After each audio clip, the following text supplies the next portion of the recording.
کہ ہمارا یہ ادارہ یہ اب عسکری ادارہ نہیں ہے، یہ ہمارا تجارتی ادارہ ہے۔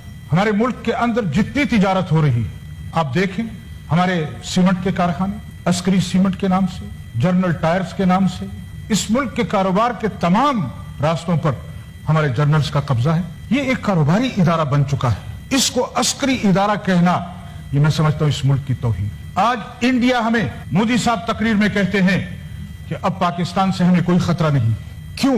ان کو پتا ہے کہ ہاں جس ادارے نے جو کام کرنا تھا وہ اپنا کام بھول چکے ہیں، ان کو صرف اپنے ملک کو قبضہ کرنا آتا ہے، اس کے علاوہ ان کو کچھ نہیں آتا۔ ہمارے ملک کی پالیسیاں، ہمارے ملک کا بجٹ، ہمارے ملک کی خارجہ پالیسی، ہمارے ملک کی داخلہ پالیسی، میں اپنے قومی لیڈران سے پوچھنا چاہتا ہوں کیا ہماری مرضی کے مطابق بنتے ہیں یا جی ایچ کیو سے ہمیں چھپا چھپایا منصوبہ اور چھپا چھپایا آپ کے پاس وہ آ جاتا ہے، آرڈر آ جاتے ہیں کہ اس طرف ہم نے یہ